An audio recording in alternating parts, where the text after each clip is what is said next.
जो भी बच्चे किसी भी कारण से खान सर का बैच परचेज नहीं कर पाए, दरोगा वाला या फिर बीपीएससी वाला, चाहे वो पैसे का रीज़न हो या फिर किसी भी तरह का प्रॉब्लम हो, तो उनके लिए मैं लेकर आ गया हूँ ये क्लासेस।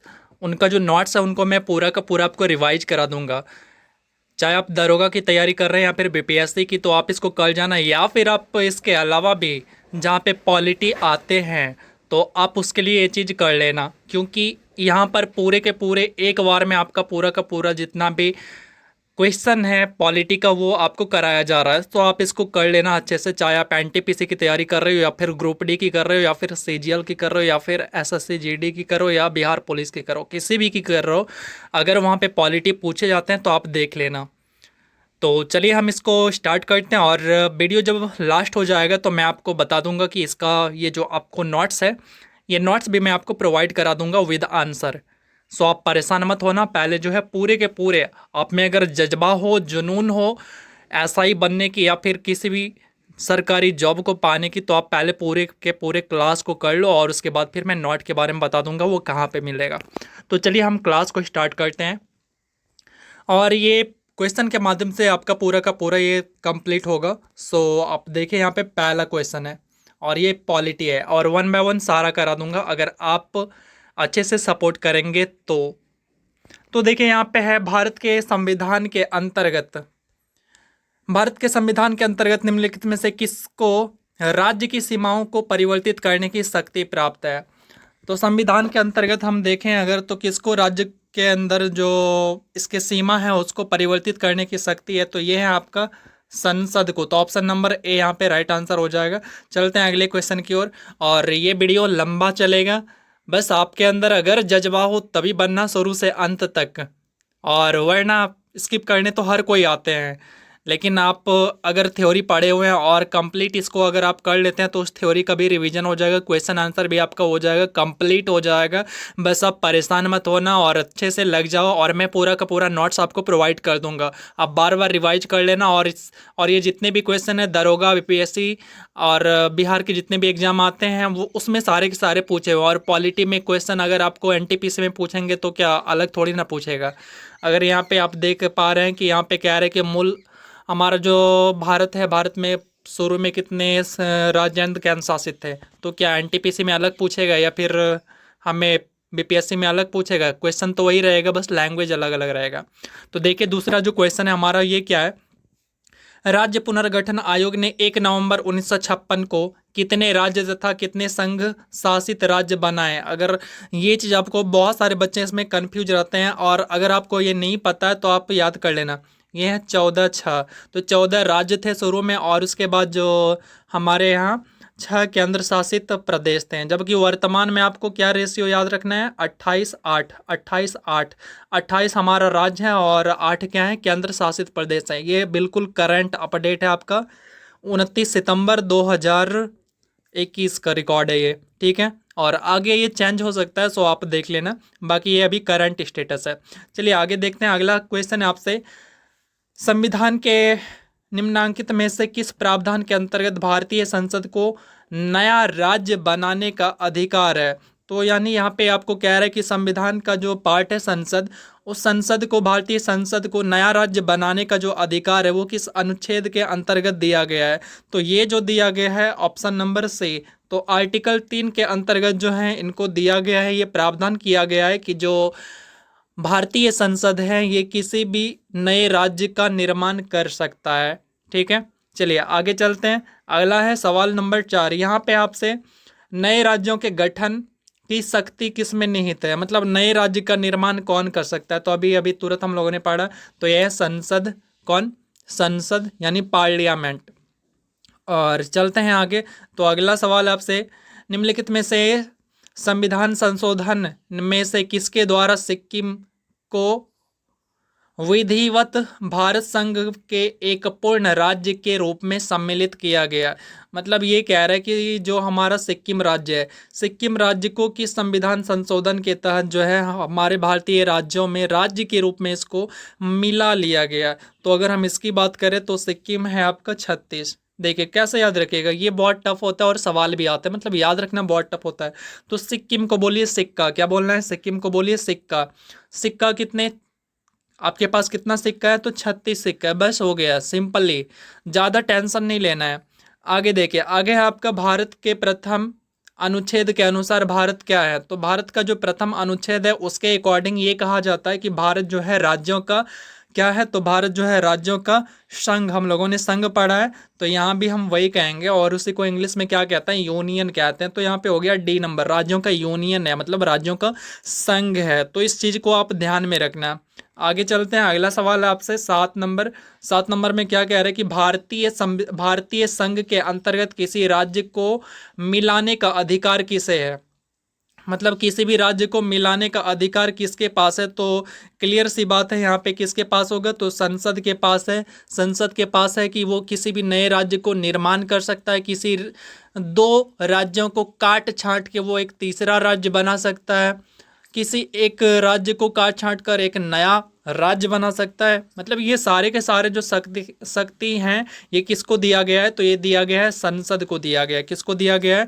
तो ये दिया गया है संसद को। तो 8 नंबर देखते हैं। 8 नंबर सवाल है आपसे, आंध्र प्रदेश एक भाषाई राज्य के रूप में कब गठित हुआ? तो आंध्र प्रदेश एक भाषाई राज्य के रूप में जो है आपका 1953 ईस्वी में इसका गठन हो जाता है। कब? 1953 ईस्वी में इसका गठन हो जाता है, जबकि राज्य पुनर्गठन आयोग यानी भाषाई आधार पर राज्य पुनर्गठन आयोग का जो ये गठन हुआ था वो कब हुआ था?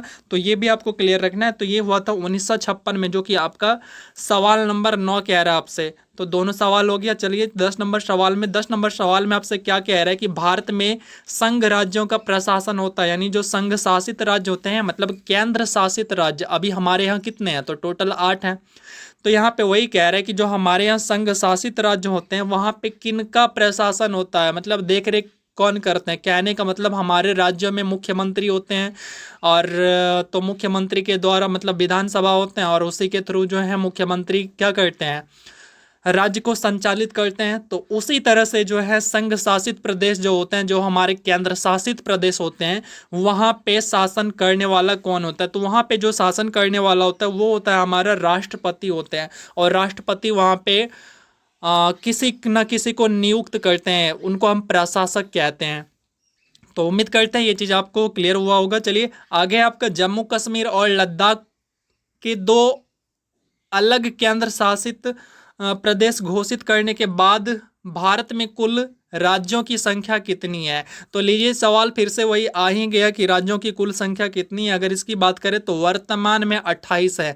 ये वर्तमान मैं डेट इशू कर देता हूँ, तो ये 29 सितंबर तक जो है आपका 29 सितंबर 2021 तक राज्यों की संख्या 28 एंड केंद्र शासित प्रदेशों की संख्या 8 है। और इसके बाद अगर कोई डाटा बदल जाता है तो उसके लिए आप अपडेट रहिएगा। उसके बाद केंद्र शासित कितना हो गया? 8, और राज्य कितना हो गया? 28। आगे है आपका भाषाई आधार पर सर्वप्रथम किस राज्य का गठन किया जाता है? तो भाषाई आधार पर, भाषा के आधार पर गठन होने वाला सबसे पहला राज्य कौन सा था? तो ये था आपका आंध्र प्रदेश। कौन सा था? तो ये था आपका आंध्र प्रदेश। 1953 में इसका गठन होता है भाषाई आधार पर। और चलिए आगे यहाँ पे आप देख सकते हैं, अगर आप पटना में रह के तैयारी करना चाहते हैं तो खान सर के पास अगर जाना चाहते हैं तो किसान cold road storage campus Patna 6, और ये हो गया फ़ोन नंबर, इस पे आप कॉल कर लेना और ज़्यादा डिटेल के लिए आप इनके पास जा सकते हो। चलिए आगे, आगे कुछ सवाल था? नहीं, सवाल तो यहाँ पे गायब हो गया। सवाल, अच्छा है सवाल, इधर है, माफ़ करिएगा। चलिए इधर, यहाँ पे हो गया हमारा नागरिकता स्टार्ट हो जाता है। किस देश के दोहरी नागरिकता का सिद्धांत स्वीकार किया गया है? किस देश के दोहरी? तो यहाँ पे ये कह रहा है कि किस देश में जो है, किस देश के द्वारा दोहरी नागरिकता, मतलब एक ऐसा देश जहाँ पे क्या है, डुअल सिटीजन पॉलिसी को फॉलो किया जाता है। तो ये देश की अगर हम बात करें तो ये देश कौन सा है? तो ये देश है आपका संयुक्त राज्य अमेरिका। कौन सा? तो ये अमेरिका यानी यूएस, अमेरिका। अमेरिका की राजधानी आपको पता होना चाहिए, और वहाँ के पहले राष्ट्रपति पता होना चाहिए आपको, जो कि वाशिंगटन। एंड उसके बाद आपको वहाँ का वर्तमान राष्ट्रपति, उपराष्ट्रपति, ये सारा कुछ आपको पता होना चाहिए। और ये सारे के सारे जो है आपका एनटीपीसी का पार्ट बना है, सवाल का पार्ट बना है।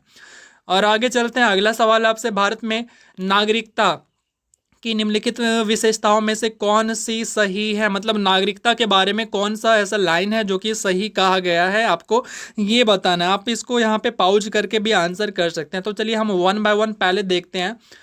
राज्य तथा राष्ट्र की दोहरी नागरिकता, यानी यहाँ कह रहा है कि भारत में जो है राज्य तथा राष्ट्र, यानी राज्य तथा राष्ट्र मतलब हो गया देश, दोनों जगह क्या है दोहरी नागरिकता है, जो कि यहाँ पे गलत बात है।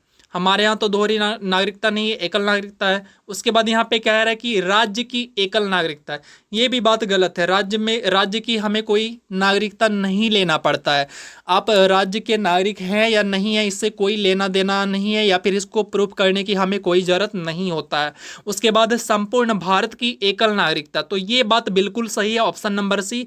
और उसके बाद ऑप्शन डी में कह रहा है कि आपको भारत और अन्य देश की नागरिकता, भारत और अन्य देश की दोहरी नागरिकता, मतलब यहाँ पे ये कह रहे हैं कि भारत और अन्य देश में, पूरे देश में जो है दोहरी नागरिकता है, तो ये भी गलत बात है। तो हमारा एकमात्र ऑप्शन कौन सा हो गया, डी नंबर, माफ करिएगा सी नंबर, कौन सा हो गया, तो ऑप्शन नंबर सी हमारा यहाँ पे राइट आंसर हो गया। तो चलते हैं हम अगले 15 नंबर सवाल की ओर। और यहाँ पे आपको क्या कह रहा है, नागरिकता अधिनियम 1955 के अंतर्गत पंजीकरण द्वारा भारतीय नागरिकता प्राप्त करने के लिए भारतीय मूल के व्यक्ति को भारत में कितने वर्ष बिताने होंगे। मतलब ये कह रहा है कि अगर कोई व्यक्ति जो है पंजीकरण के माध्यम से, पंजीकरण कहने का मतलब रजिस्ट्रेशन करवा के, अगर कोई व्यक्ति भारत में रहना चाहता है रजिस्ट्रेशन करवा के, तो फिर उसे कम से कम भारत में कितने वर्ष उसको निवास करना पड़ेगा। तो अगर इसकी बात करें तो यहाँ पे अभी जो है वर्तमान समय में उसको जो है 7 वर्ष ऐसा करना, मतलब 7 वर्षों तक कंटिन्यू उसको भारत में निवास करना पड़ेगा। और ये चीज़ें जो है अस्थाई बाध्यता, ये समय समय पर बदलते रहता है। तो बाकी इसको फिलहाल याद रखिएगा कि ये 7 वर्षों के लिए जो है ये बाध्यता को अभी वैध किया गया। आगे चलते हैं अगले सवाल पर। तो निम्नलिखित में से कौन सा मंत्रालय भारत में नागरिकता से संबंधित है। तो नागरिकता से संबंधित कौन सा मंत्रालय है, अगर इसकी बात करें तो यहाँ पे हमारा जो गृह मंत्रालय है वो है। तो गृह मंत्रालय के अंतर्गत जितने भी नागरिकता संबंधी बातें होती है वो सारा का सारा कौन देखते हैं, तो गृह मंत्रालय देखते हैं। तो आपको यहीं पे ये पता होना चाहिए कि अभी हमारा गृह मंत्रालय के मंत्री कौन है, तो ये भी आपको क्लियर होना चाहिए क्योंकि ये करंट अफेयर के सवाल बन जाते हैं। उसके बाद है मौलिक अधिकार क्या है, यहाँ पे आपको बताना है कि मौलिक अधिकार क्या है। तो क्या वो वाद योग्य है, या फिर अवाद योग्य है, या फिर लचीला है, या फिर कठोर है। अब देखिए वाद मतलब क्या होता है, बोलने योग्य, अवाद मतलब ना बोलने योग्य, लचीला कठोर। तो लचीला कठोर तो समझ ही गए। तो जो हमारा मौलिक अधिकार है वो बोलने योग्य है, वाद योग्य, यानी वाद विवाद करने योग्य है ये। ठीक है, आगे चलते हैं। अगला है आपका 18 नंबर सवाल। यहाँ पे कह रहे हैं कि भारत के सर्वोच्च न्यायालय ने संविधान की मूल संरचना सिद्धांत यानी बुनियादी ढांचा सिद्धांत का प्रतिपादन निम्नलिखित में से किस मुकदमे में किया था। तो यहाँ पे 18 नंबर की अगर बात करें तो ऑप्शन जो हमारे पास इस तरह से हैं। तो देखिए यहाँ पे है गोलकनाथ बनाम पंजाब राज्य, मतलब यहाँ पे कह रहा है कि जो मूल बुनियादी ढांचा है, मूल बुनियादी ढांचा की बात किससे निकल के आता है, कौन से केस से निकल के आता है। तो अगर इसकी हम बात करें तो ये हो जाएगा आपका केशवानंद भारती बनाम केरल राज्य के केस में ये निकल के आता है, बुनियादी ढांचा सिद्धांत निकल के आता है। आगे चलते हैं। अगला सवाल आपसे 19 नंबर में कहा जा रहा है आपसे कि निम्नलिखित कथनों में से कौन सा सही नहीं है। अगर इसकी हम बात करें तो देखिए पहला क्या है, तो के.एम. मुंशी संविधान प्रारूप बनाने वाली समिति के सदस्य थे। तो कौन सा सही नहीं है, तो ये बात तो सही है कि के.एम. मुंशी प्रारूप बनाने वाली समिति का एक सदस्य थे। उसके बाद कह रहे हैं कि संविधान सभा द्वारा भारतीय संविधान स्वीकारा गया। तो मतलब संविधान सभा द्वारा जो हमारा भारतीय संविधान था इसको स्वीकारा गया, तो ये भी बात सही है। उसके बाद कह रहा है कि बलवंत राय मेहता समिति रिपोर्ट 1957 में पंचायती राज की संस्तुति प्रस्तुत की गई, तो ये भी बात सही है। एंड डी नंबर कह रहा है कि संविधान के अंतर्गत मूल अधिकारों का संरक्षक भारत का राष्ट्रपति है। नहीं नहीं नहीं नहीं, ये गलत है। जो संरक्षक होते हैं मूल अधिकारों का संरक्षक, वो होता है हमारा सुप्रीम कोर्ट यानी उच्चतम न्यायालय को कहा जाता है।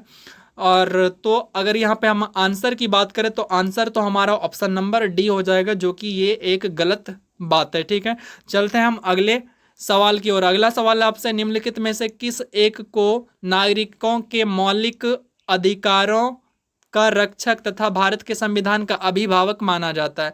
तो अभी मैंने आपको बताया कि इसका आंसर क्या हो जाएगा, तो ये हो जाएगा आपका उच्चतम न्यायालय। मतलब ये है कि अगर कोई नागरिक है उसके मूल अधिकार का हनन किया जा रहा है, किसी व्यक्ति के द्वारा उसका मूल अधिकार को छीना जा रहा है, तो फिर वो क्या कर सकता है, वो उच्चतम न्यायालय जा सकता है। और उससे पहले अगर वो चाहे तो उच्च न्यायालय भी जा सकता है, लेकिन उच्चतम न्यायालय इसका हर हाल में समाधान करेगा ही करेगा। और अगर हम बात करें तो वर्तमान में नागरिकों को मूल अधिकार कितने प्राप्त हैं, तो वर्तमान में टोटल 6 तरह के मूल अधिकार प्राप्त हैं।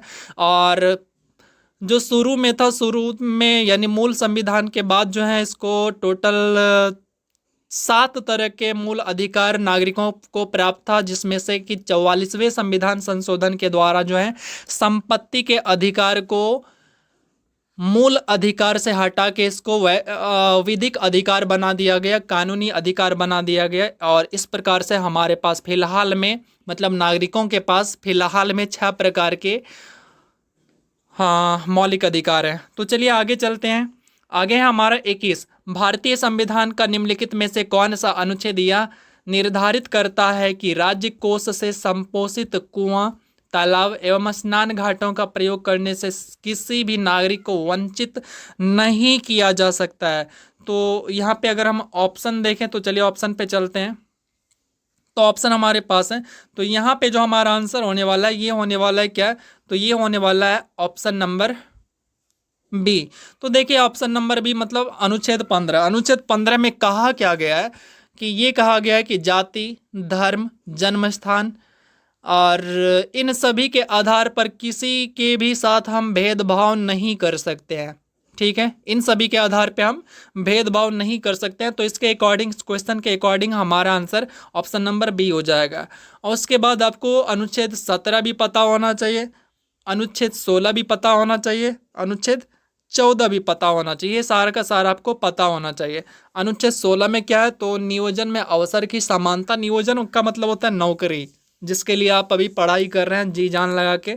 और अब मैं अगर आपसे पूछूं कि आप किसके लिए पढ़ाई कर रहे हैं, तो आप कहेंगे कि मैं तो अपनी वाली के लिए पढ़ाई कर रहा हूँ। अपनी वाली, अच्छा भाई, तो चलो अच्छी बात है, अपनी वाली के लिए पढ़ाई कर रहे हो तो अच्छे से करो, बस नौकरी ले लो। उसके बाद जो है फिर अपनी वाली तो बहुत अच्छी अच्छी मिलेगी, इंस्टाग्राम पे जैसा देखते हो उससे भी खूबसूरत मिलेगी, बस पढ़ाई कर लो। तो ये सारे के सारे अनुच्छेद जो हैं क्लियर होना चाहिए। अनुच्छेद 14, अनुच्छेद 15, अनुच्छेद 16, अनुच्छेद 17 एक वीडियो लाऊंगा जिसमें कि मैं आपको पूरा का पूरा मैराथन के रूप में पूरा जितना भी इंपॉर्टेंट एग्जाम में आता है पूरा का पूरा अनुच्छेद करा दूंगा। चलिए आगे चलते हैं। आगे है आपका 22 नंबर क्वेश्चन, संपत्ति के अधिकार को कब समाप्त कर दिया गया। तो मैंने थोड़ी देर पहले आपको बताया था कि संपत्ति के अधिकार को 1978 में संविधान का कौन सा संशोधन, तो 44वां संविधान संशोधन 1978 में इसको जो है कानूनी अधिकार बना दिया गया। और उस समय जो हमारे सरकार थे मोरारजी देसाई, और उन्हीं के द्वारा जो है क्या कर दिया गया कि संपत्ति के अधिकार को क्या बना दिया गया, कानूनी अधिकार। क्योंकि उस टाइम क्या हो रहा था, रेलवे का विस्तारीकरण हो रहा था, और लेकिन लोग क्या कर रहे थे, रेलवे का तो पटरी आपको पता है कि कहीं भी जाता है, किसी के खेतों के माध्यम से होके गुजर जाता है। तो उसी विस्तारीकरण के दौरान जब किसी के खेतों से रेल का पटरी बिछाया जा रहा था, तो लोग क्या कर रहे थे, मना कर दे रहे थे कि हम तो ज़मीन देंगे ही नहीं देंगे, और ये तो हमारा क्या है, संपत्ति का अधिकार है, हम अपना संपत्ति नहीं देंगे। तो अब तो इस बात से सरकार बहुत परेशान हो गया कि आखिर रेलवे का विस्तारीकरण होगा कैसे। तो फिर सरकार ने एक फैसला लिया, क्या कि संपत्ति के अधिकार को क्या कर दिया गया, कानूनी अधिकार कर दिया गया, कि सरकार आपसे जो है आपकी संपत्ति को छीन सकती है, लेकिन कोई लोग जो है आपसे अगर कोई आपका संपत्ति छीने या फिर आपके अधिकार को छीने, तो आप फिर जो है सुप्रीम कोर्ट की दरवाजा को खटखटा सकते हैं। तो उम्मीद करते हैं आप बात को समझ गए होंगे। तो चलते हैं हम 23 नंबर सवाल पे। निम्नलिखित मतों में से किसको, निम्नलिखित में से, थोड़ा सा मिसप्रिंट है, निम्नलिखित में से किसको संविधान द्वारा मौलिक अधिकार को लागू करने की शक्ति दी गई है? यानी मौलिक अधिकार किसके द्वारा लागू किया जाता है और ये लागू करने का अधिकार किसको दिया गया है, तो ये आपसे पूछा जा रहा है। अगर इसकी हम बात करें तो यहाँ पे जो आपका आंसर हो जाएगा, ये किया जाता है आपका पूरा का पूरा काम जो किया जाता है सर्वोच्च न्यायालय। सर्वोच्च न्यायालय को हिंदी में या फिर दूसरे भाषा में हम उच्चतम न्यायालय भी कहते हैं, जबकि हाई कोर्ट का हम उच्च न्यायालय कहते हैं। तो मैंने थोड़ी देर पहले ही आपको बताया था कि पूरा देख रेख का काम, संरक्षक का काम, अभिभावक, ये सब का सब जो है सर्वोच्च न्यायालय को कहा जाता है। लेकिन इसको लागू करने का अधिकार दोनों के पास होता है, हाई कोर्ट के पास भी होता है एंड सुप्रीम कोर्ट के पास भी होता है। अभी वर्तमान में हमारे पास अगर हम बात करें कि हमारे पास सुप्रीम कोर्ट की संख्या कितनी है, तो रे भाई सुप्रीम कोर्ट तो एक ही होगा। और अगर हम हाई कोर्ट की बात करें तो हाई कोर्ट की संख्या जो है वो कितनी है, तो वो अभी है आपका 25। आगे चलते हैं, अगला सवाल आपसे, सवाल नंबर 24। यहाँ पे कह रहा है कि संविधान के किस प्रावधान द्वारा अस्पृश्यता का उन्मूलन किया गया? अस्पृश्यता को कहते हैं मतलब छुआछूत। क्या कहते हैं? छुआछूत कहते हैं। तो इसका अंत कौन से आर्टिकल के अकॉर्डिंग किया गया? तो ये किया गया है आपका अनुच्छेद 17 के अकॉर्डिंग। अनुच्छेद 17 में इसी बात का जिक्र किया गया है कि अस्पृश्यता का अंत मतलब छुआछूत का अंत। पहले क्या होता था, पहले के टाइम में थोड़ा सा बूढ़ा पुराना मतलब आज से लगभग 10-15 साल पहले आप जा सकते हैं तो वहाँ पे देखने को मिल जाएगा। वहाँ पे देखने को क्या मिलता था कि अगर कोई लोग जो हैं थोड़ा नीचे कास्ट के, जो हम लोग अब नहीं मानते या फिर बहुत सारे लोग या फिर अब के जो समाज है वो इस बात को नहीं मानते, लेकिन फिर भी कुछ कुछ लोग इसको मानते हैं। अगर कोई निम्न कास्ट के लोग आ जाते थे तो उनको घर पे मतलब कि घर के दरवाजे पे आने नहीं देते थे, उनको रोड पे या फिर गांव में भी एंट्री नहीं करने देते थे। बहुत जगह तो ऐसा होता था। और या फिर अगर वो व्यक्ति किसी को छू लिया तो फिर तो मतलब बवाल मच जाता था, उनको मंदिरों में नहीं घुसने दिया जाता था। तो ये था कि मतलब इन सभी चीज़ का भेदभाव जो किया जाता था, इनको जो है आर्टिकल 17 के अकॉर्डिंग इन सभी को क्या कर दिया गया, अंत कर दिया गया। क्या कर दिया गया? इसका अंत कर दिया गया। लेकिन ये है कि हमारा संविधान अगर चाहे तो संविधान कभी कभी इसका क्या कर सकता है, मतलब भेदभाव कर भी सकता है। कहने का मतलब छुआछूत का ये जो भेदभाव ये कर सकता है। कब? अब मान लीजिए किसी को कोरोना है, उदाहरण के लिए समझा रहा हूँ। अब मान लीजिए किसी को नहीं, मान लीजिए मुझे कोरोना है। अब मैं क्या करूँ, किसी आपके पास चला जाऊं, आपके बगल में चला जाऊं और आपके साथ हंसूं, बोलूं, खाऊं, सब कुछ यानी सारा काम आपके साथ घुल मिल के करूं, तो वो मैं क्या कर रहा हूं, तो आपके लिए तो गलत कर रहा हूं। मुझे क्या करना था, आपसे दूर रहना था। अब अगर किसी को पता चल जाए, बाय चांस आपको पता चल गया कि मुझे कोरोना है, तो आप क्या करोगे? आप मेरे से छुआछूत करोगे कि नहीं करोगे? तो आप मेरे से छुआछूत उस टाइम करोगे, मतलब मेरे से आप दूर भागोगे। अगर मैं इस बात को लेके सुप्रीम कोर्ट पहुंच जाऊं कि महाशय मेरे साथ जो मेरे सब्सक्राइबर हैं, इन्होंने जो मेरे साथ मेरा परिवार है, एग्जामपुर भैया का जो मेंबर है, उन्होंने मेरे साथ क्या किया, छुआछूत किया। तो क्यों किया, तो आप रीजन बताओगे कि इस महाशय इनको क्या है, जज साहब इनको क्या है, कोरोना है, इसीलिए मैंने किया। तो देखिए यहाँ पे जो है ये बातें पॉजिटिव हो गई, आपके लिए सही है और यहाँ पे छुआछूत सही हो जाएगा। तो यहाँ पे हम मतलब यहाँ पे आप छुआछूत कर सकते हैं। लेकिन नॉर्मली छुआछूत आर्टिकल 17 के अकॉर्डिंग इसको उन्मूलन कर दिया गया है। और आर्टिकल 18 में क्या है, तो उपाधि का अंत। कोई भी उपाधि आप किसी भी देश से नहीं ले सकते हैं। हाँ, बस वो शिक्षा का जो उपाधि होता है तो वो सब अलग बात है। हमारे देश का जो उपाधि होता है तो वो सब अलग बात है, लेकिन वो तो हमारे देश में हमारे देश के जो अधिकारी होते हैं उनके द्वारा दिया जाता है। अगर आपको किसी दूसरे देश का उपाधि दिया जाता है तो उनका आपको परमिशन लेना पड़ेगा, हमारे देश के राष्ट्रपति से लेना पड़ेगा परमिशन, तभी आप कोई भी उपाधि को ग्रहण कर सकते हैं। चलिए, आर्टिकल 21 हो गया प्राण एवं दैहिक स्वतंत्रता, और 19 में क्या है, तो 14 तो बता ही दिए हैं, समता का अधिकार, और उसके बाद 17 हो गया आपका अस्पृश्यता का अंत, और 19 चलिए आगे आएगा तो हम बता देंगे वहाँ पे। आगे चलते हैं, उसके बाद है मौलिक अधिकार। मौलिक अधिकार के बारे में ये कथन कहा गया है, तो इसमें कौन सा ऑप्शन सही होगा, तो हम पढ़ते हैं एक बार एक करके। कौन सा अधिकार हो सकता है? मौलिक अधिकार कभी भी निलंबित नहीं किया जा सकता है। तो मौलिक अधिकार कभी भी निलंबित नहीं किया जा सकता, ये गलत बात है, ये आपका जब हमारे देश में क्या होगा कि राष्ट्रपति शासन लग जाता है तो उस दौरान जो है हमारा मौलिक अधिकार में से कुछ पार्ट हैं जो कि क्या कर दिए जाते हैं, निलंबित कर दिए जाते हैं। ठीक है। उसके बाद है प्रधानमंत्री के निर्देशों से निलंबित हो सकते हैं। नहीं भाई, प्रधानमंत्री के निर्देश से निलंबित नहीं हो सकता है। आगे हम बात करें तो राष्ट्रपति की इच्छा पर निलंबित हो सकते हैं। ना ना ना ना, राष्ट्रपति के इच्छा पर भी ये निलंबित नहीं हो सकते हैं। निलंबित होने का बस 3 ही मात्र कारण है, वो है कि अगर देश में क्या हो, सशस्त्र विद्रोह हो जाए, राष्ट्रपति शासन लग जाए या वित्तीय आपात लग जाए, माफ करिएगा वित्तीय आपात नहीं, आंतरिक असुरक्षा कहते हैं। तो अगर इस स्थिति में राष्ट्रपति शासन लग जाए तो फिर इस स्थिति में आपका जो मौलिक अधिकार है उसका कुछ पार्ट को आपसे छीना जा सकता है।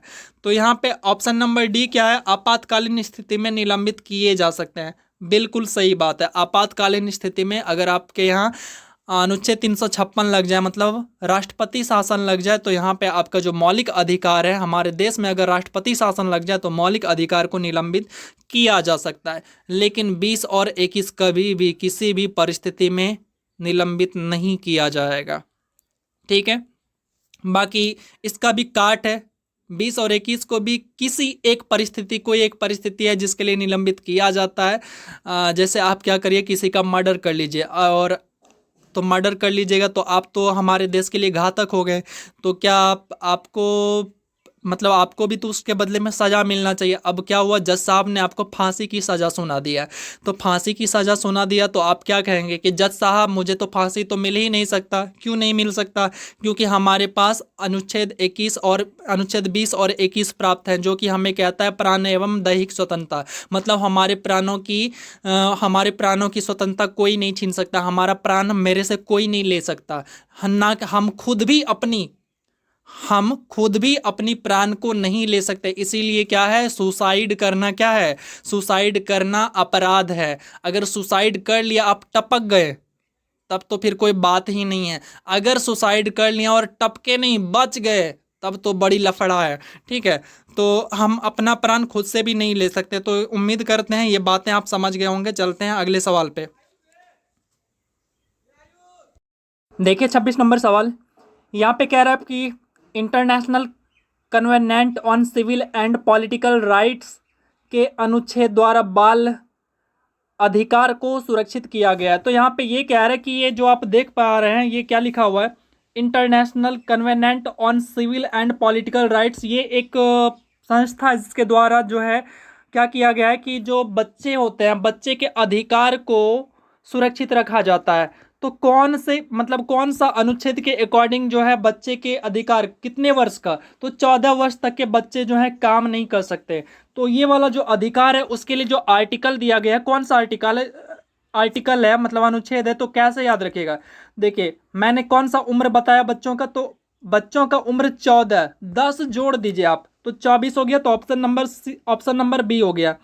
आगे चलते हैं, निम्नलिखित युग्मों में से कौन सा सुमेलित नहीं है। तो यहाँ पे आपको बताना है कि कौन सा ऑप्शन ऐसा है जो कि सुमेलित नहीं है। अगर हम इसकी बात करें तो यहाँ पे देख लेते हैं ऑप्शन क्या है। ऑप्शन पहला आपका मानव के व्यापार तथा बलात्, ये है आपका आर्टिकल किस में, तो आर्टिकल 23 में। नहीं, ये आर्टिकल 23 में नहीं है, माफ करिएगा, ये है आपका आर्टिकल 23 में। मतलब ये है कि मानव व्यापार के दुर्व्यवहार तथा उनसे बलपूर्वक आप काम नहीं ले सकते हैं, इसके लिए ये प्रतिषेध किया गया है। ये आर्टिकल आपका 23 है। उसके बाद है अल्पसंख्यक वर्गों के हितों की रक्षा, ये आपका आर्टिकल 29 है। ये सही बात है। उसके बाद आपका 23 मतलब ऑप्शन नंबर सी है संवैधानिक उपचारों का अधिकार, ये है आपका आर्टिकल 32। और उसके बाद है शिक्षा संस्थाओं की स्थापना तथा, यहाँ पे क्या कुछ मिसप्रिंट हो गया, कोई नहीं, तथा व्यवस्था ही है शायद, व्यवस्था करने का अल्पसंख्यक वर्गों का अधिकार, ये जो है 31 में नहीं है, ये आपका 31 में नहीं है, जो कि ये गलत है। और अब हम आंसर की बात करें तो ऑप्शन नंबर डी हो गया, ये हो गया हमारा आंसर। आगे चलते हैं। आगे है आपका वर्तमान समय में भारतीय संविधान के अंतर्गत संपत्ति का अधिकार क्या है। तो ये एक प्रकार का क्या है, तो ये आपका एक प्रकार का वैधानिक अधिकार है। क्या है? वैधानिक अधिकार मतलब विधिक अधिकार, जिसको आप कह सकते हैं कानूनी अधिकार है। चलते हैं आगे। आगे अगर हम चलें तो भारतीय संविधान का कौन सा अनुच्छेद अल्पसंख्यकों को अपनी मनपसंद शिक्षण संस्थाओं को स्थापित एवं संचालित करने की अधिकार को प्रदान करता है? अगर इसकी बात करें तो ये हो जाएगा आपका आर्टिकल 30। आर्टिकल 30 के अकॉर्डिंग क्या है कि जितने भी अल्पसंख्यक वर्ग हैं वो अपनी मनपसंद शिक्षा संस्थाओं को स्थापित कर सकता है और वहाँ पे क्या कर सकते हैं वो शिक्षा शासन को संचालित कर सकते हैं। और इसी के अकॉर्डिंग क्या है, आप देखे होंगे कि मदरसे खुलते हैं, उसके बाद वो यूनिवर्सिटीज़ खुलते हैं। तो ये सारे के सारे जो खुलते हैं वो इसी के अकॉर्डिंग, जैसे आपने सुना होगा नाम, ये ALU सुना होगा, अलीगढ़ मुस्लिम यूनिवर्सिटी। उसके बाद आपने सुना होगा ये बनारस यानी BHU सुना होगा। इसी तरह से मदरसा सुना होगा। तो ये सारे के सारे क्या है, शिक्षण संस्थान है जहाँ पे कि मनपसंद शिक्षा मिलते हैं। चलते हैं अगले सवाल पे। अगला सवाल आपसे कि मौलिक अधिकार में से कौन सी बात स्वतंत्रता की नहीं है। मतलब जो आपको स्वतंत्रता मिले हैं छह प्रकार के, उनमें से कौन सा आपका व्यक्तिगत स्वतंत्रता इनमें से नहीं है। तो अगर हम यहाँ पे बात करें 30 का, तो 30 में हो जाएगा ऑप्शन नंबर ए। वो क्यों? तो हड़ताल करने की आज़ादी आपको नहीं मिली हुई है। बाकी जो है आपको ये विचार व्यक्त करने की आज़ादी है, शांतिपूर्वक आप प्रदर्शन कर सकते हैं, धरना आप दे सकते हैं, लेकिन आपको हड़ताल करने की आज़ादी नहीं है। आगे अगर हम चले तो अगला है आपका कि समानता का अधिकार संविधान के निम्न अनुच्छेदों में से किन के अंतर्गत दिया गया। तो समानता का अधिकार 31 नंबर सवाल देखिए। यहाँ पे आपका समानता का अधिकार संविधान के निम्न अनुच्छेदों में से किन के अंतर्गत दिया गया है, यानी समानता का अधिकार।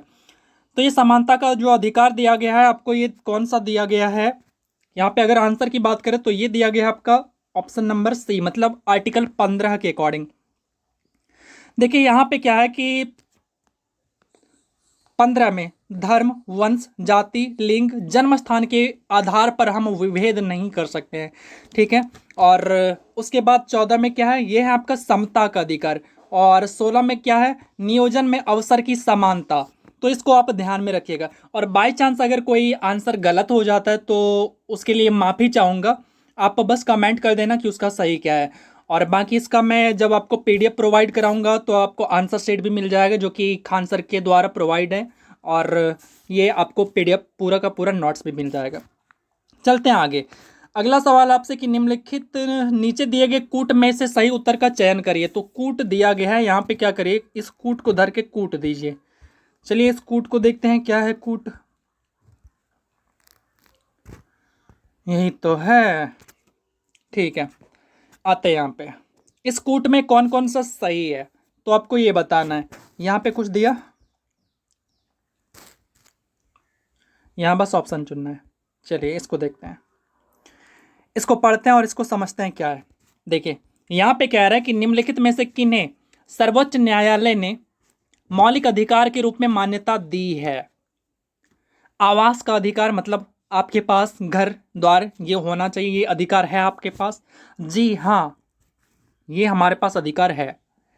सुप्रीम कोर्ट कहती है कि ये, मतलब सुप्रीम कोर्ट के द्वारा क्या किया गया है, ये अधिकार हमें प्रदान किया गया है। और राज्य सरकार को ये दिया गया, मतलब ये राज्य सरकार को ये कहा गया है कि आप जो है लोगों को, गरीब लोगों को, और जो गरीबी रेखा से नीचे आते हैं उनको क्या करेंगे, उनको घर मुहैया कराएंगे। और इसी के थ्रू आप देखते होंगे इंदिरा गांधी आवास योजना, प्रधानमंत्री आवास योजना, ये सारे के सारे जो योजना चलते हैं वो आपको इन्हीं के थ्रू मिलता है। तो पहला ऑप्शन तो सही है। अगला ऑप्शन देख लेते हैं हम। अगला ऑप्शन क्या है, विदेश यात्रा का अधिकार। जी हाँ, हमारे पास विदेश यात्रा का भी अधिकार है। क्या है, हमारे पास विदेश यात्रा का भी अधिकार है और हम विदेश यात्रा कर सकते हैं। बस लीगल करना, अब ये नहीं कि मतलब अब कहीं से मन हुआ बॉर्डर के थ्रू हम घुस गए, अब ये अधिकार नहीं है, लीगली हम कर सकते हैं, नो प्रॉब्लम।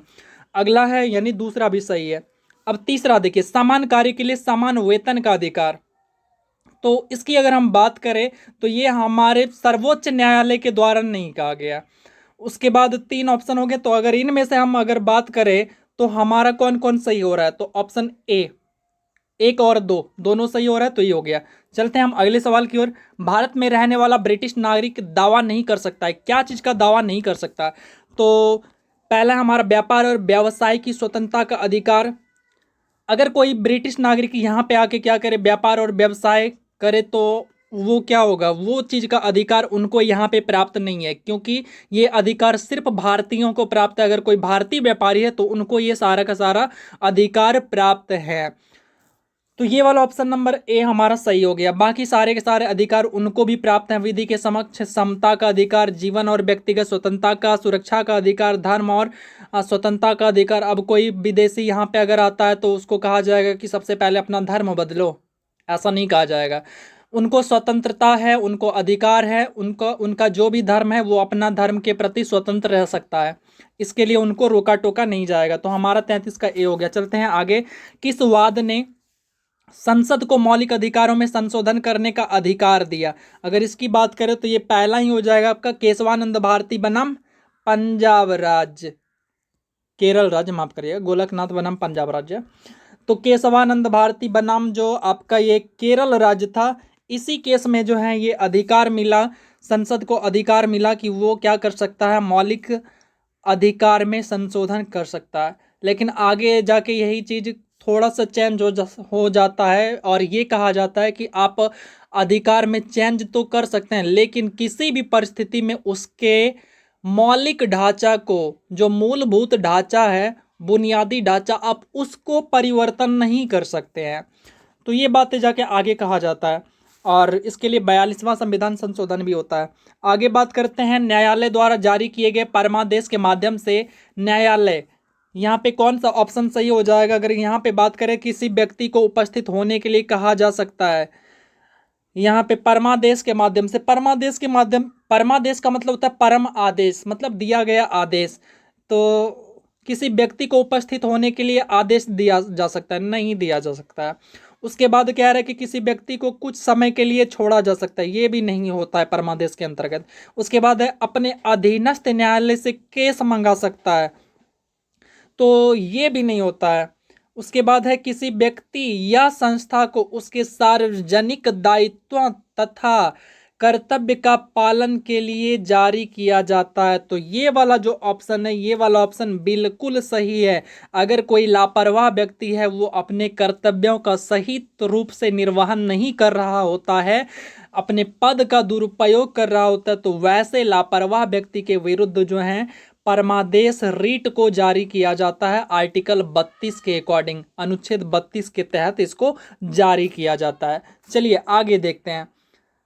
आगे अगर बात करें तो संविधान के किस अनुच्छेद के अंतर्गत सिखों को कृपान धारण करना धार्मिक स्वतंत्रता का अंग माना गया है?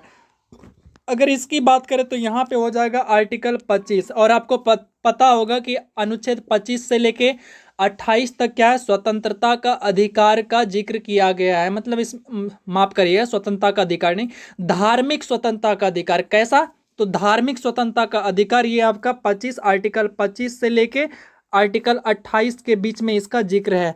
और कोई भी व्यक्ति अपना धर्म को लेके यहाँ पे क्या है, स्वतंत्र है। उनको किसी भी तरह से किसी राज्य के द्वारा या फिर देश के द्वारा हमारे देश में यहाँ पे बाध्य नहीं किया जाएगा। तो सिख लोग देखे होंगे कृपान रखते हैं, छोटे से वो तलवार टाइप के कृपान रखते हैं, छोटे टाइप के होते हैं, तो उनको वो रखने का अधिकार होता है। अगर कहीं पे यात्रा भी करते हैं, हवाई सफ़र करते हैं, तो वहाँ पे बड़े नहीं, छोटे उनको रखने का अधिकार दिया जाता है, छोटा रूप में। और आगे अगर चलें तो अगला सवाल है आपसे, सूची 1 को सूची 2 से मिलाइए और नीचे दिए गए कूट का चयन करिए। और नीचे दिए गए कूट को क्या करिए, धर के कूट दीजिए। तो देखिए, उपाधियों का निषेध, मतलब उपाधियों का अंत, आपको बताया था मैंने कि ये किस में कहा गया, तो 18 में। किस में? तो 18 में। उसके बाद है धार्मिक मामलों के प्रबंध की स्वतंत्रता, ये किस में कहा गया है, तो ये है 26 में। और धार्मिक स्वतंत्रता की बात 25 में, लेकिन धार्मिक मामलों के प्रबंध यानी व्यवस्था की स्वतंत्रता ये आपका 26 में चला जाएगा। उसके बाद है आपका अल्पसंख्यक वर्गों की भाषा का संरक्षण, तो आगे चलिए, शिक्षा का अधिकार। शिक्षा का अधिकार आपका 21 का क में, और अल्पसंख्यक वर्गों की भाषा का संरक्षण ये आपका 19 का, मतलब 19 ने 29 29 हो जाएगा, आर्टिकल 29 हो जाएगा। तो आप देख लीजिए, इसको मैच करते हैं तो हमारा कौन सा मिल रहा है, ऑप्शन नीचे मिलेगा, यहाँ पे है भी नहीं। तो ऑप्शन नंबर डी देखिए, 1 का 3 यानी उपाधियों का निषेध 18 में बिल्कुल सही। बी का 4 यानी धार्मिक मामलों के प्रबंध की स्वतंत्रता 26 में, यानी ऑप्शन नंबर डी हमारा यहाँ पे बिल्कुल सही हो जाएगा। आगे चलते हैं, निम्नलिखित अधिकारों में से कौन सा अधिकार अनुच्छेद 19 एक डी के को 19, अरे भाई थोड़ा थक गया इसलिए बोलने में प्रॉब्लम हो रहा है, माफ करना। निम्नलिखित अधिकारों में से कौन सा अधिकार अनुच्छेद 19 एक डी को अनुच्छेद 21 से मिलाकर पढ़ने पर प्राप्त होता है। तो अगर हम यहाँ पे बात करें तो यहाँ पे क्या है आपका, विदेश का अधिकार, जी नहीं। शरण पाने का अधिकार, नहीं। एकांकता का अधिकार, जी यहाँ पे आपका ये वाला राइट आंसर हो जाएगा। कौन सा, तो राइट आंसर आपका हो जाएगा ऑप्शन नंबर सी, एकांकता का अधिकार। ठीक है, आगे चलते हैं। आगे है आपका व्यक्तिगत स्वतंत्रता के अधिकार के लिए निम्नलिखित में से कौन सा रीट दायर की जा सकती है, यानी व्यक्तिगत स्वतंत्रता के लिए कौन सा रीट को जारी किया जा सकता है। तो अगर यहाँ पे बात करें तो ये है हाबियस कार्पस। क्या है, तो यहाँ पे कौन सा किया जा सकता है रीट जारी, हाबियस कार्पस। हाबियस कार्पस को क्या कहते हैं, बंदी प्रत्यक्षीकरण कहते हैं। क्या कहते हैं, बंदी प्रत्यक्षीकरण। ये क्या होता है कि बंदी प्रत्यक्षीकरण के माध्यम से, इस रीट के माध्यम से आपको पुलिस क्या कर सकती है, गिरफ्तार कर सकती है। एक शक के आधार पे, शंका के आधार पे आपको पुलिस जो है गिरफ्तार करके जो है 24 घंटे के अंदर किसी भी नज़दीकी जज मजिस्ट्रेट के सामने आपको उपस्थित किया जाएगा। और अगर आपके ऊपर जो भी शक था, अगर वो सिद्ध हो जाता है और आप दोषी पाए जाते हैं, तो आपको जो है सज़ा यानी आगे कार्यवाही जो है प्रोसेस किया जाएगा। और अगर जो है आप वहाँ पे निर्दोष साबित हो जाते हैं, आपके खिलाफ जो भी शक था वो चीज़ नहीं मिलता है, तो फिर आपको वहीं पे छोड़ दिया जाएगा। तो ये है आपका, इसी को इंग्लिश में कहते हैं हाबियस कार्पस कहते हैं, हिंदी में कहते हैं बंदी प्रत्यक्षीकरण कहते हैं। चलते हैं हम 40 नंबर सवाल पे।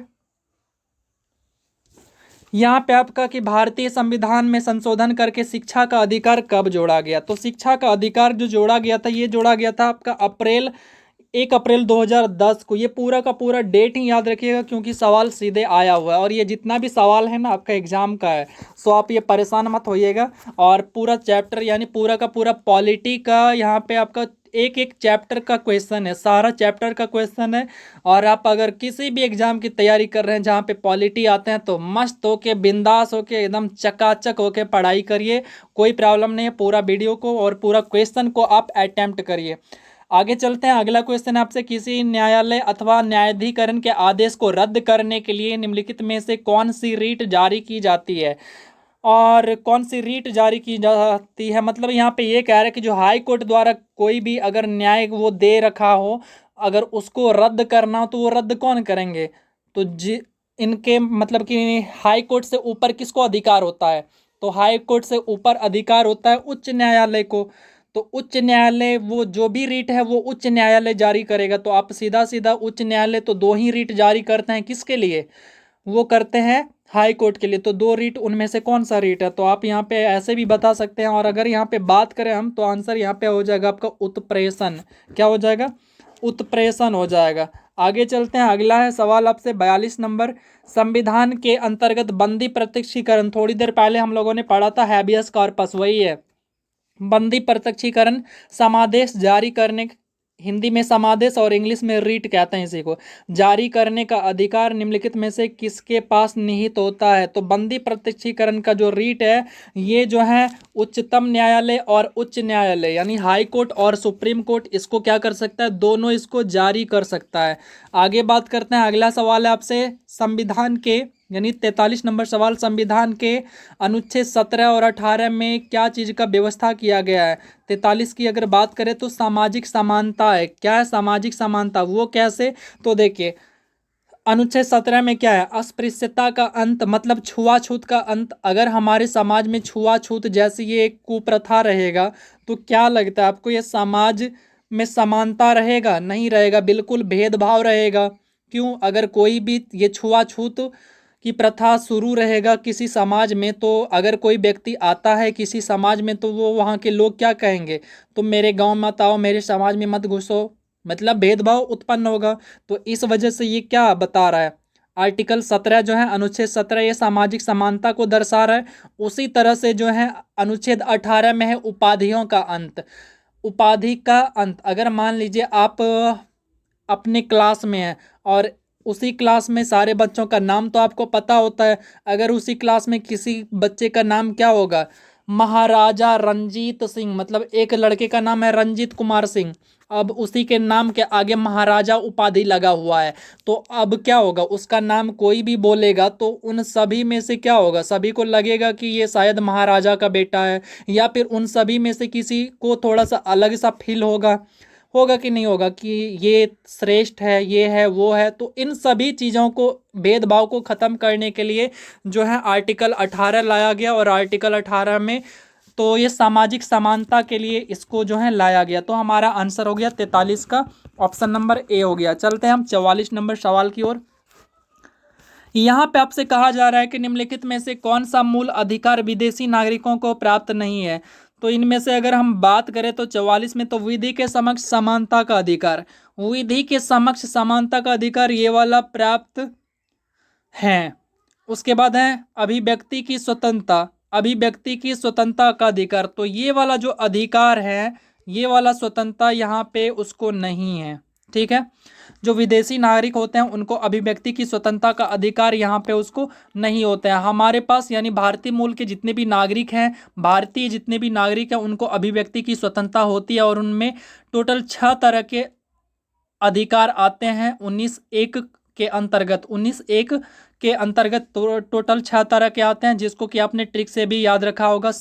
ये कौन सा, हाँ अरे कौन सा है, लीजिए मैं भूल गया, मैं ट्रिक भूल गया। वैसे आपने ट्रिक अगर याद रखा है तो हमें कमेंट करके बता देना। आगे चलते हैं 45 नंबर सवाल। 45 नंबर में कह रहा है कि निम्नलिखित में से कौन सा एक अधिकार राष्ट्रीय आपातकाल तक में भी समाप्ति या समिति नहीं किया जा सकता है। थोड़ा सा लैंग्वेज यहाँ पे क्या है, थोड़ा सा गलत टाइप हो गया है, सो सवाल को एक बार पढ़ के मैं समझा देता हूँ। निम्नलिखित में से कौन सा एक अधिकार राष्ट्रीय आपातकाल में भी समाप्त या समिति, मतलब वही समझिए, समाप्त नहीं किया जा सकता है। तो ये कौन सा अधिकार है जो कि किसी भी परिस्थिति में आपको समाप्त नहीं किया जा सकता है। अगर इसकी हम बात करें तो यहाँ पे देखिए 45A में कह रहा है कि देश के किसी भी भाग में निवास तथा बसने की स्वतंत्रता का अधिकार। देखिए जब हमारे देश में राष्ट्रीय आपात लग जाएगा तो उस परिस्थिति में आपको ये वाला अधिकार छीन लिया जाएगा।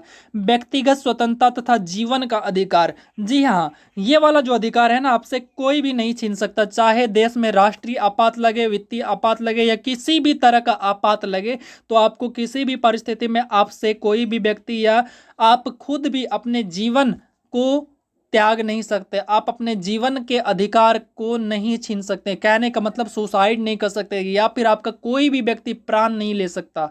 ठीक है, अब आप कहिएगा कि फिर ये क्या कहते हैं, हत्या, कहने का मतलब वो मृत्यु दंड कैसे दी जाती है। तो मृत्यु दंड उनको दी जाती है जो क्या करते हैं, हमारे संविधान के नियम का उल्लंघन कर देते हैं, तो उनके ऊपर ये अधिकार नहीं लगता है, बस ऐसे ध्यान रखिएगा। तो इसीलिए उनके ऊपर जब ये वाला अधिकार ही नहीं लगता है, अनुच्छेद 20 और 21 उनको अधिकार ही नहीं है, तो उनको उनके प्राण दंड को छीना जा सकता है। बस सिंपल हो गया। चलिए आगे चलते हैं 45। भारत का संविधान स्पष्टतः प्रेस की आज़ादी की व्यवस्था नहीं करता है, किंतु यह आज़ादी किनके अंतर्गत जो है निहित है। अगर इसकी बात करें, जो प्रेस की स्वतंत्रता है वो किस में दिया गया है, तो वो दिया गया है आपका 19(1) का अ में दिया गया। इसको आप स्पेशली याद रखिएगा, क्योंकि सवाल जो हैं आपके अदर एग्जाम में भी बहुत ज़्यादा आते हैं, रिपीटेड होते हैं, बहुत बार बार आते हैं, इसीलिए आप इसको ध्यान रखिएगा। 47 नंबर देखते हैं, निम्नलिखित में से किस एक को डॉक्टर भीमराव अंबेडकर द्वारा संविधान का हृदय या आत्मा कहा गया। तो किसको कहा गया, तो ये कहा गया है आर्टिकल कौन सा, तो आर्टिकल 32 को जो है भीमराव अंबेडकर के द्वारा संविधान का आत्मा या संविधान का हृदय कहा गया है। क्यों कहा गया है, क्योंकि इसी अनुच्छेद 32 में जो है जो भारतीय नागरिक होते हैं उनको, जो भारतीय मूल अधिकार, कहने का मतलब जो यहाँ पे मूल नागरिक होते हैं उनको 6 तरह के उनके व्यक्तिगत स्वतंत्रता होते हैं, जिनमें बोलने की, हाँ ट्रिक क्या है, तो बोस सन देव हुआ। मैंने ऐसे याद किया है, तो आप बताना आपने कैसे याद किया है।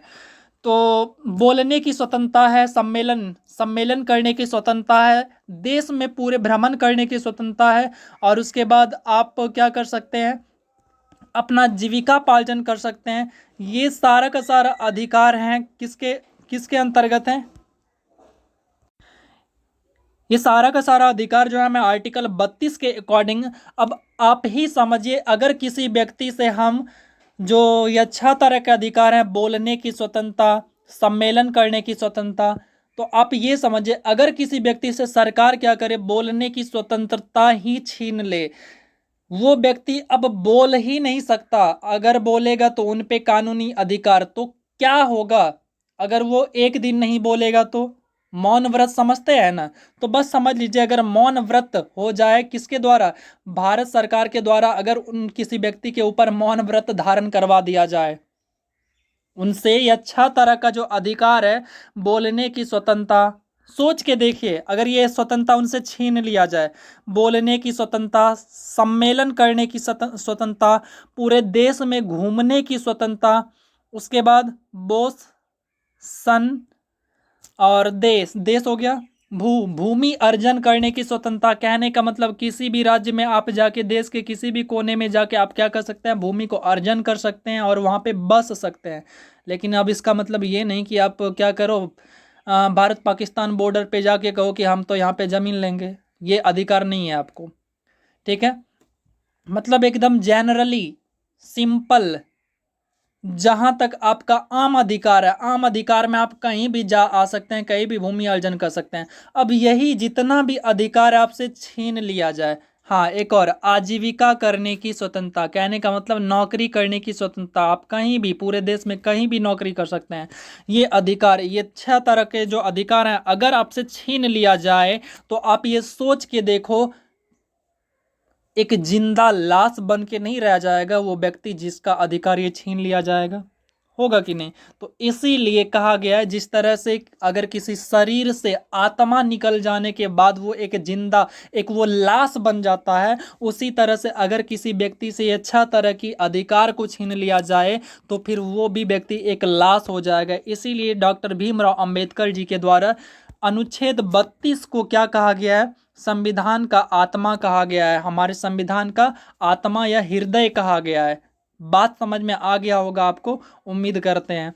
और ये जो 6 तरह के अधिकार हैं, यानी ये हमारा मौलिक अधिकार है, तो इस मौलिक अधिकार का संरक्षक कौन होता है? तो सुप्रीम कोर्ट होता है, जो कि वो लागू करता है आर्टिकल 32 के अकॉर्डिंग। चलिए अगले सवाल की ओर चलते हैं। 6 से लेकर 14 वर्ष तक की आयु के बीच के सभी बच्चों को शिक्षा का अधिकार, ये किस प्रकार का अधिकार है? तो ये क्या है, तो ये है आपका एक तरह का मूल अधिकार है, जिसको जो है आपको 86वें संविधान संशोधन 2002 में इसको जोड़ा गया था। कब जोड़ा गया था? 86वें संविधान संशोधन 2002 में इसको मूल अधिकार के रूप में इसको जोड़ दिया जाता है। आगे है मौलिक अधिकार। मौलिक अधिकारों में संशोधन करने में कौन संशोधन है, मतलब मौलिक अधिकार में संशोधन कौन कर सकता है? तो मौलिक अधिकार में संशोधन कौन करेगा? तो ये संसद करेगा। सीधा सीधा आप ये बात समझिएगा, जो भी सूची हमारे संघ सूची में शामिल है, उन सभी पर, संघ सूची पर जितने भी विषय हैं उन सभी पर संशोधन करने का अधिकार जो होता है वो संसद के पास होता है। जबकि राज्य सूची में जितने भी विषय वस्तु होते हैं वहाँ पे संशोधन करने का अधिकार जो होता है वो राज्य विधानमंडल के पास होता है। और जबकि जो हमारा समवर्ती सूची होते हैं, समवर्ती सूची में जैसे मैं बात करूँ शिक्षा का, तो समवर्ती सूची में जितने भी विषय वस्तु होते हैं उन पर जो संशोधन या नियम कानून बनाने का जो अधिकार होता है वो किसके पास होता है? तो वो दोनों सरकारों के पास होता है।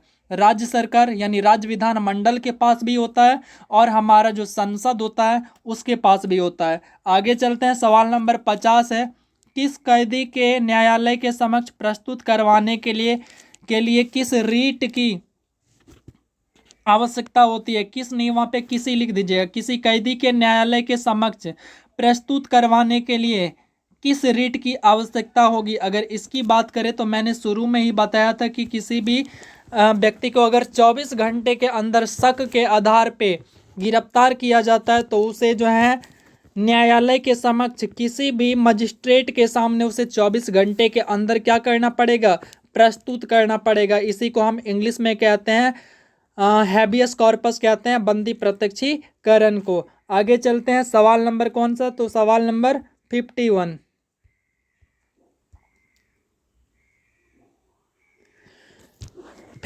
यहाँ पे देखिए, निम्नलिखित में से कौन सा एक मानव अधिकार भारतीय संविधान के अंतर्गत मौलिक अधिकार भी है। अगर इसकी बात करें तो यहाँ पे देखिए, यहाँ पे जो है यानी हमारा एक मानव अधिकार होने के साथ साथ क्या है, एक मौलिक अधिकार भी है, मतलब दोनों के अंतर्गत ये आता है। तो इनमें से कौन सा ऐसा ऑप्शन है, सूचना का अधिकार। सूचना का अधिकार ये हमारा मानव अधिकार तो है लेकिन मौलिक अधिकार नहीं है। उसके बाद है काम का अधिकार। काम का अधिकार में क्या है, ये हमारा मौलिक अधिकार नहीं है पर मानव अधिकार है। शिक्षा का अधिकार, शिक्षा का अधिकार हमारा क्या है, मौलिक अधिकार भी है। 86वां संविधान संशोधन 2000 हाँ कौन सा 2002 में कौन सा जोड़ा गया था, 6 से लेकर 14 तक के लिए ये जोड़ा गया था। और उससे पहले हमारे पास क्या है, शिक्षा का अधिकार भी है, आपको पता होगा। तो उसके बाद शिक्षा का अधिकार भी है ये और मानव का अधिकार भी है, तो ये दोनों हो जाएगा हमारा ऑप्शन नंबर सी। आगे बात करते हैं 52 नंबर, भारतीय संविधान की प्रस्तावना में प्रयुक्त शब्द समाजवाद को निम्नलिखित में से किस अनुच्छेद के साथ मिलकर पढ़ने में सर्वोच्च न्यायालय को समान कार्य के लिए समान वेतन को मौलिक अधिकार परिभाषित करने की शक्ति प्राप्त हुई। अगर हम इसकी बात करें तो यहाँ पे इसका जो आंसर हो जाएगा ये हो जाएगा हमारा ऑप्शन नंबर डी। तो ऑप्शन नंबर डी देखिए, ऑप्शन नंबर डी में है अनुच्छेद 14 और अनुच्छेद 16। अनुच्छेद 14 में क्या कहता है, अनुच्छेद 14 में कहता है समता का अधिकार, लेकिन अनुच्छेद 16 में क्या कहता है, अनुच्छेद 16 में कहता है नियोजन में अवसर की समानता। क्या कहता है, नियोजन में अवसर की समानता। अब यहाँ पे ये दोनों बातें जैसे ही आता है, अब नौकरी आया तो वहाँ पे हमें क्या करना पड़ता है, नौकरी की बातें जैसे ही आता है तो वहाँ पे हमें ज़रूरत पड़ जाता है समान कार्य के लिए समान वेतन। ठीक है, तो यहाँ पे हम भेदभाव नहीं कर सकते। आगे चलते हैं अगले सवाल की ओर। 53 नंबर सवाल, बंदी बनाए गए व्यक्ति के मौलिक अधिकारों की रक्षा के लिए किस अनुच्छेद, एक मिनट फिर से पढ़ देता हूँ। बंदी बनाए गए व्यक्ति के मौलिक अधिकार की रक्षा किस अनुच्छेद से प्रदत्त हैं। तो बंदी जो बनाए जाते हैं व्यक्ति, उनकी अधिकारों की रक्षा वो किसके द्वारा किया जाता है, तो ये है 22।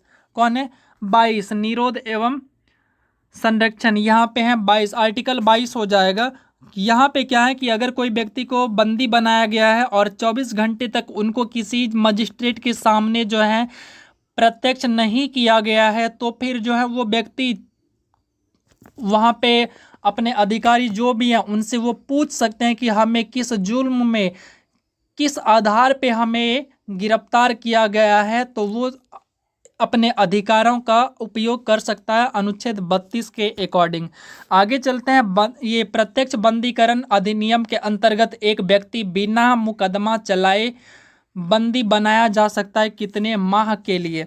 तो व्यक्ति बिना मुकदमा यानी किसी मुकदमा का बस शक के आधार पे किसी व्यक्ति को गिरफ्तार कर लिया, अब उसको कितने दिन तक बंदी बना के हम उसको रख सकते हैं, तो कम से कम जो है उस व्यक्ति को 3 महीने के लिए हम उसको जेल में डाल सकते हैं। किसी भी आधार पे, मतलब बस एक तरह से क्या कर सकते हैं, शक के आधार पे उसको बिना मुकदमा चलाए हम उसको रख सकते हैं 3 माह के लिए। आगे हैं, किसी अपराध के अभियुक्त को स्वयं अपने विरुद्ध गवाह बनने के लिए बाध्य नहीं किया जा सकता है।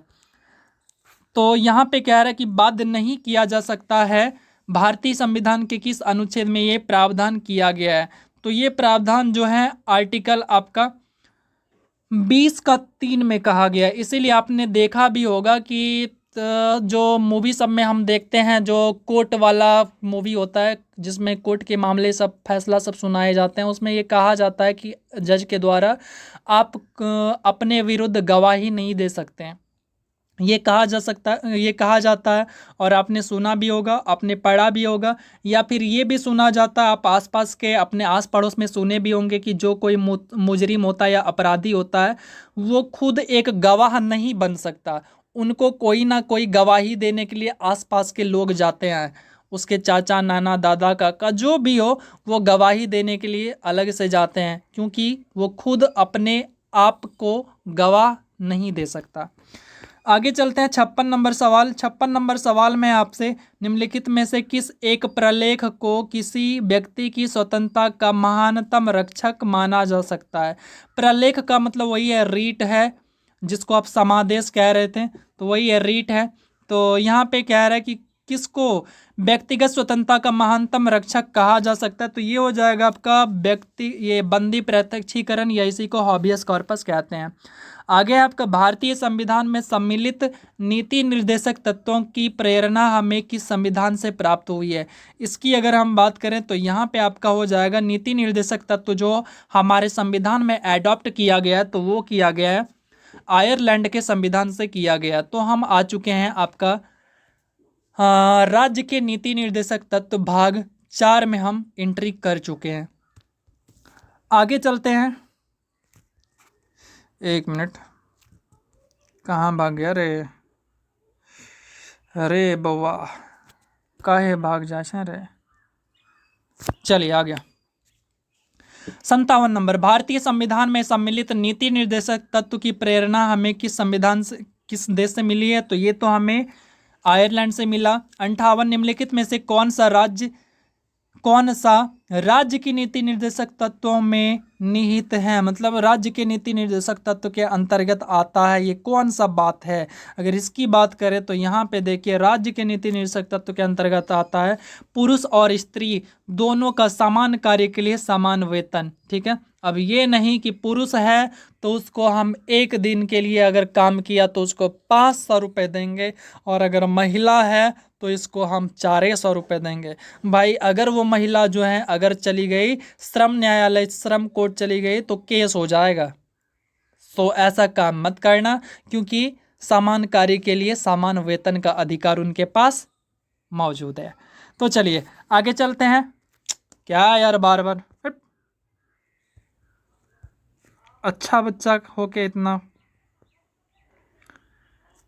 चलिए 58 देखिए, निम्नलिखित में से कौन सा राज्य की नीति निर्देशक तत्व में निहित है। ये तो 58 हम लोगों ने कर लिया। चलते हैं 59 नंबर में। 59 नंबर में क्या कह रहा है आपसे कि निम्नलिखित अनुच्छेदों में से कौन सा एक राज्य को ग्राम पंचायत के रूप में संगठित करने के लिए निर्देशित करता है। तो ग्राम पंचायत का जो गठन किया जाता है ये आपका आर्टिकल 40 यानी अनुच्छेद 40 के अकॉर्डिंग हो जाता है। उसके बाद है अगला सवाल आपसे, भारत में निम्नलिखित में से किसके अंतर्गत पंचायती राज व्यवस्था की प्रणाली की व्यवस्था की गई है। अगर इसकी हम बात करें तो यहाँ पे जो आपका आंसर हो जाएगा ये हो जाएगा आपका राज्य के नीति निर्देशक तत्व। क्या हो जाएगा, राज्य के नीति निर्देशक तत्व। चलते हैं अगले सवाल की ओर, सवाल नंबर 61।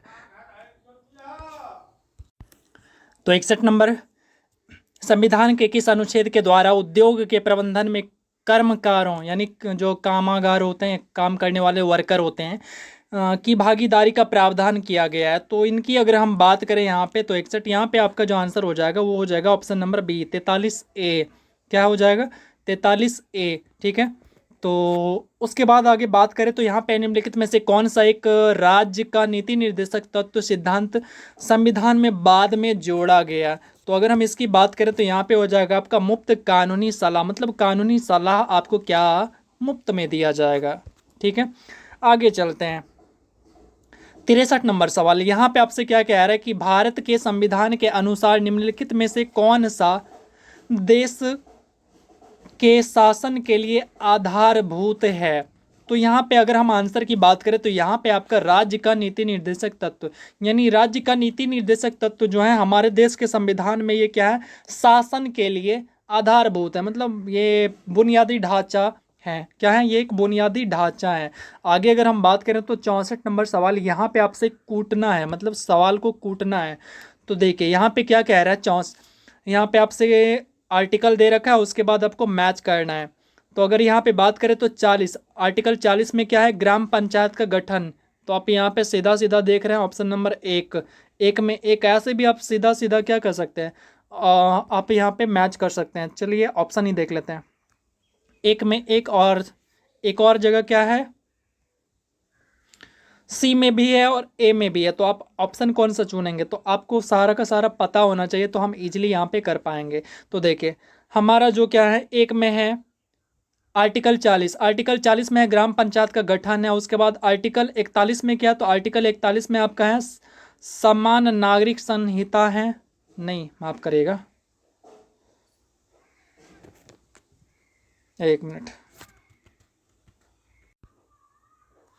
तो देखिए आर्टिकल 40 में हमारा ग्राम पंचायत का गठन है, और उसके बाद आर्टिकल 41 में क्या है, तो आर्टिकल 41 में हमारा काम करने का अधिकार है। क्या है, काम करने का अधिकार है। सीरियली इसको याद कर लीजिए, एकदम सिंपल है। और आर्टिकल 44 में क्या है, तो आर्टिकल 44 में जो है आपका वो है, यहाँ पे आप कर सकते हैं समान नागरिक संहिता, समान सिविल संहिता, क्या है, समान सिविल संहिता। और आर्टिकल 48 में आपका कृषि एवं पशुपालन। तो ऑप्शन नंबर ए ये वाला सही हो जाएगा। ठीक है, ये जो सामने सामने मैच है वो सारा का सारा सही है। उसके बाद 65, समान कार्य के लिए समान वेतन भारत के संविधान में सुनिश्चित किया गया, ये एक अधिकार है। किस तरह का अधिकार ये आपको बताना है। अगर इसकी हम बात करें तो ये है आपका राज्य के नीति निर्देशक जो तत्व हैं, जो सिद्धांत है, इसका एक पार्ट है, इसका अंग है, ना कि ये आपका मौलिक अधिकार है, ये ना कि आपका आर्थिक अधिकार। ये क्या है, आपका राज्य के नीति निर्देशक तत्व का एक अंग है।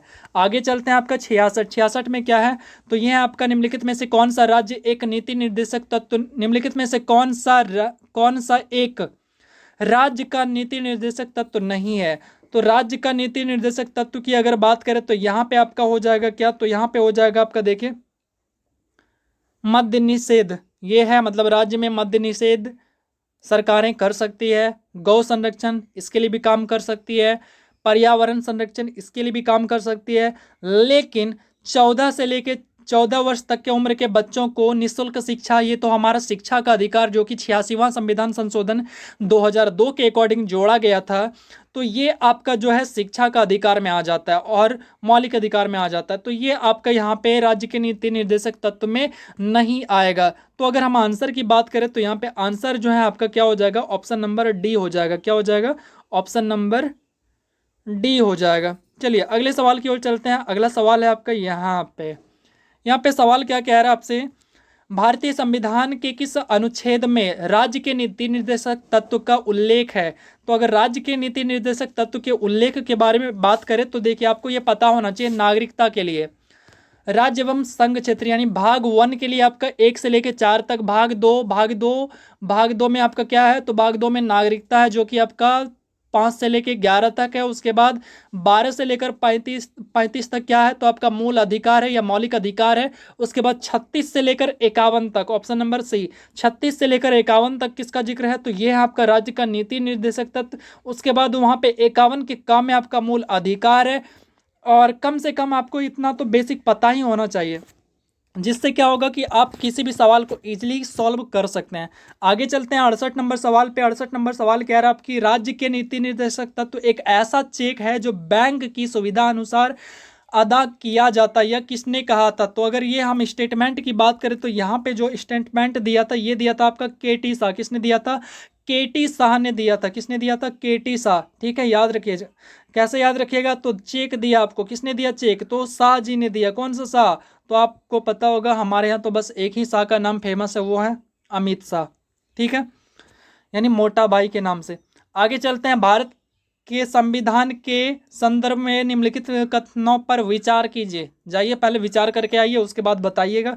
तो यहाँ पे देखिए विचार करने के बाद आपको क्या कह रहा है कि ऑप्शन, यानी 4 ऑप्शन दे रखा है, मूल अधिकार, मूल कर्तव्य, राज्य के नीति निर्देशक तत्व। उसके बाद आपसे कुछ सवाल पूछ रहा है, आपको यहाँ पे सवाल बताना है। ये क्या कह रहा है आपसे, ये कह रहा है कि भारत सरकार द्वारा आरंभ किए गए राष्ट्रीय सामाजिक सहायता कार्यक्रम में भारत के संविधान के उपर्युक्त उपबंधों में से कौन सा होते हैं।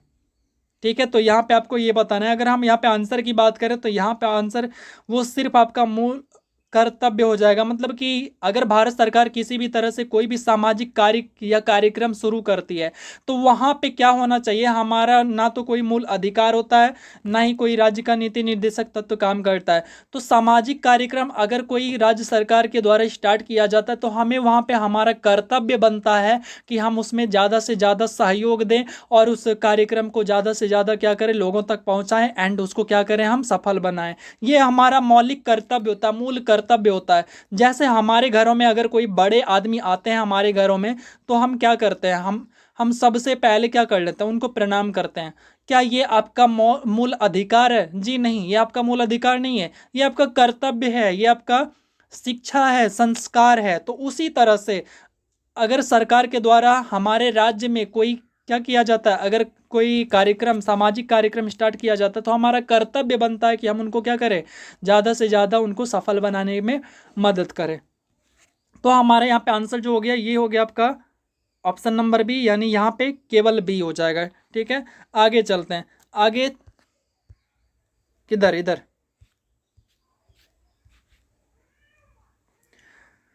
70 नंबर सवाल कह रहा है निम्नलिखित में से कौन सी संस्तुति पर भारतीय संविधान में मूल कर्तव्य को शामिल किया गया है। तो देखिए, हमारा जब संविधान बन के तैयार हुआ था, हमारा देश जब आज़ाद हुआ था, तो हमारे पास किसी भी तरह का मूल कर्तव्य नहीं था।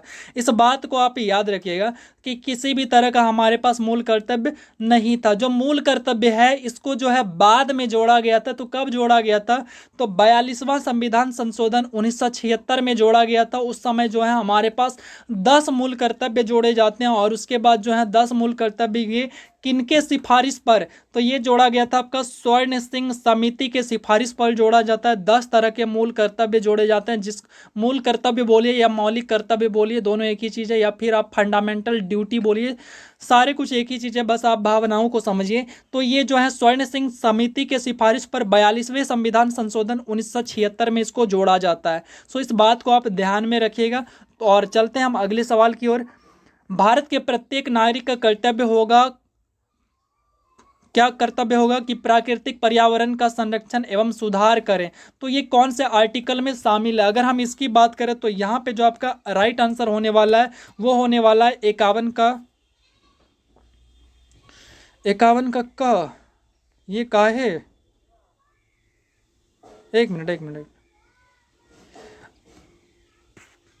प्रत्येक नागरिक का कर्तव्य होगा कि प्राकृतिक पर्यावरण का संरक्षण एवं सुधार शामिल है।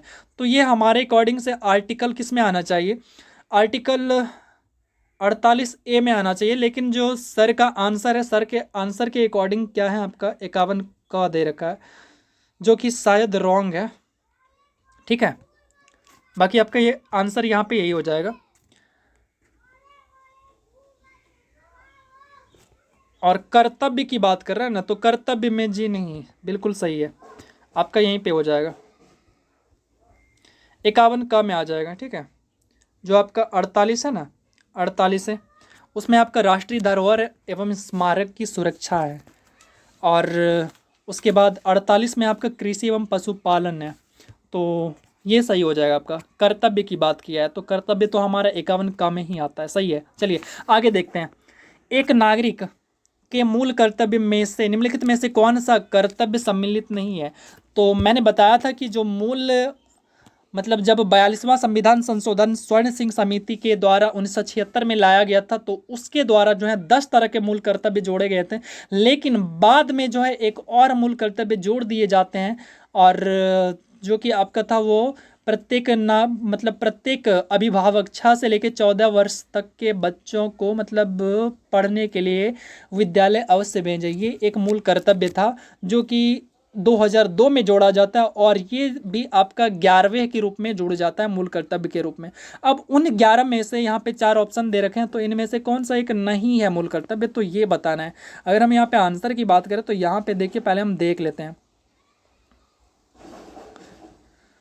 हाँ, प्राकृतिक पर्यावरण की रक्षा और उसका संवर्धन करना, बिल्कुल सही बात है, हमें करना चाहिए। ठीक है, उसके बाद है स्वतंत्रता के लिए हमारे राष्ट्रीय आंदोलन को प्रेरित करने वाले उच्च आदर्शों को संजोए रखें और उनका पालन करें।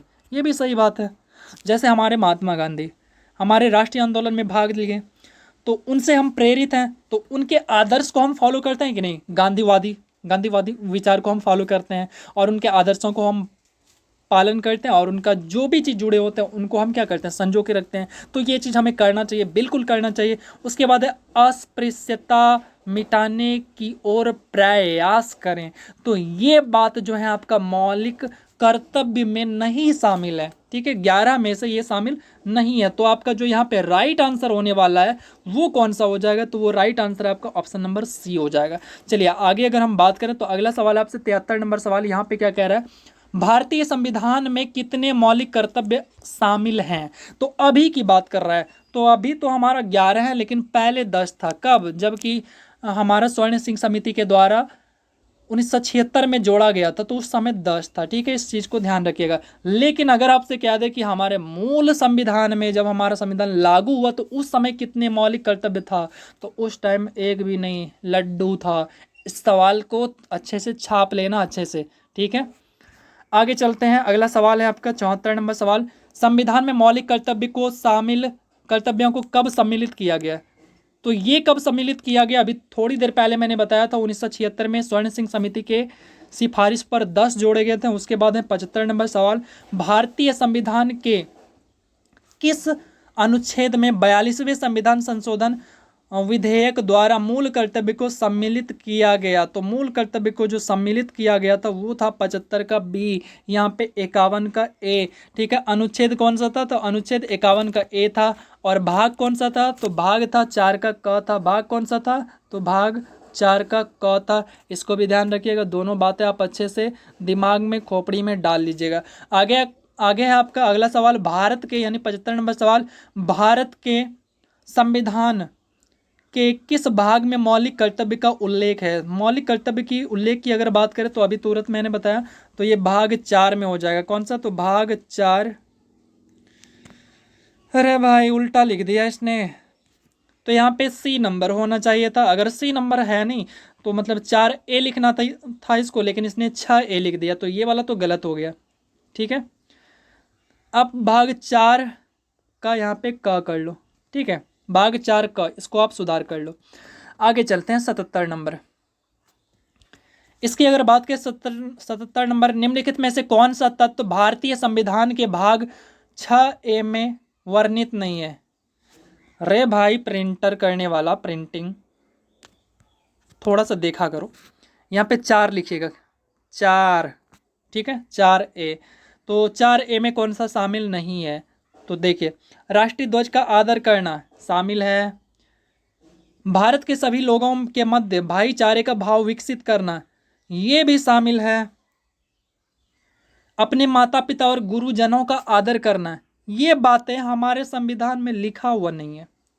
सॉरी माफ करिएगा, संविधान में नहीं, मूल कर्तव्य में उन 11 में से ये लिखा नहीं है, ठीक है, इस चीज को ध्यान रखिएगा। अब भावनाओं में बह के इसको आंसर मत करिएगा, वरना ये आंसर आप पक्का गलत मारोगे।